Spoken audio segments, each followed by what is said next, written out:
If you are a crypto investor in the US, your experience in crypto is about to change forever. I'm going to get into that, but first, please like and subscribe. Check me out on Twitter at SirCryptoTips, and also check us out to see what we've been buying during this accumulation phase. And while we were under $20,000, we got blasted for saying we were buying under $20,000, saying people are like, it's going to go to 10,000, 12,000. We're like, no.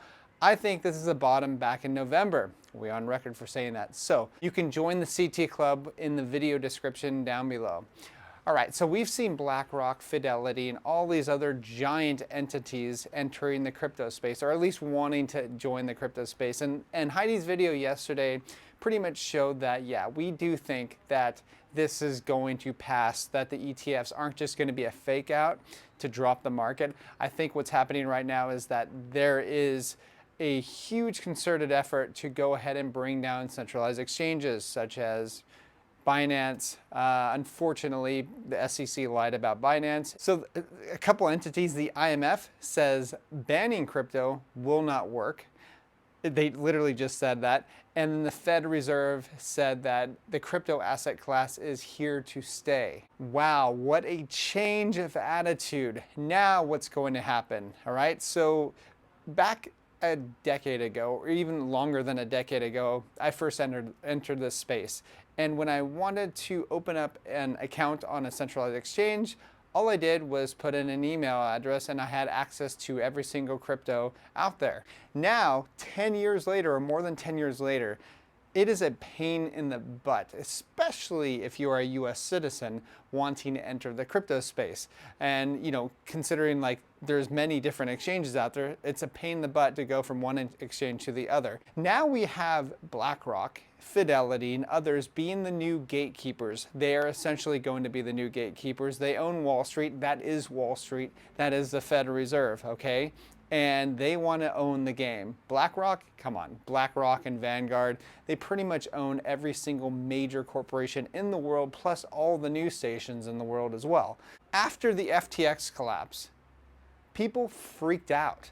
Like Celsius, Genesis, BlockFi, all of these platforms went under and people had almost zero trust in what's going on. They didn't know what was going to happen next. Now you have BlackRock and Fidelity and many others. They're going to create a giant exchanges out there, right?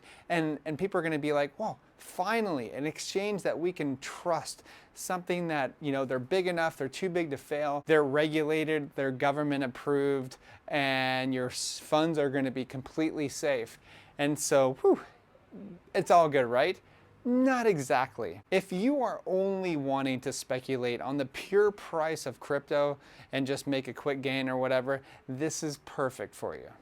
But if you actually want to use your Bitcoin later on in the future, good luck with that, especially if you are a US citizen. Now, considering that your crypto is going to be locked into these companies or these corporations and their wallets, the ability to transact freely might not be a possibility. You may think I'm crazy. Well, no. Look what happens from 10 years ago till now. Can you imagine what happens when these entities, the Federal Reserve's entities, get involved with crypto and start being the gatekeepers? You know what they're going to say? It's for your protection. Yes, this is why Heidi and I renounced our US citizenship 4 years ago. And this is why we are living a very good life, because we saw this coming. We saw that there was going to be two forks in the road, and that we could see the steps that the US was taking to eventually smash crypto as much as possible so that they can gain as much control over the space as possible. I didn't know if they were going to actually ban it. They're probably going to do as much as they can to smash the philosophy of crypto so that they can get away with anything. Now, I think one of the most important things for you to do if you're a US citizen right now is to learn how to use a decentralized exchange. Yes, they're going to smash the centralized exchanges created by the crypto folks, right? Like Binance, Kraken, in my opinion.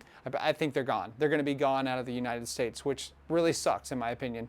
And they're going to have BlackRock and everybody else be the gatekeepers, as I said. But now you're definitely going to have to learn how to use a hardware wallet. You're going to have to learn how to use a hardware wallet along with a DEX, okay? Because that's going to be the only way you're going to be able to freely trade your crypto and to be able to send it to anyone on Earth whenever you want. Right now you have 85% of crypto trade volume outside of the US.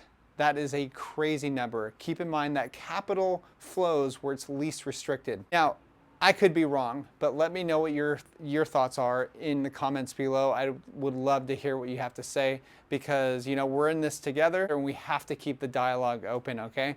Anyways, please like and subscribe, and I will talk to you soon.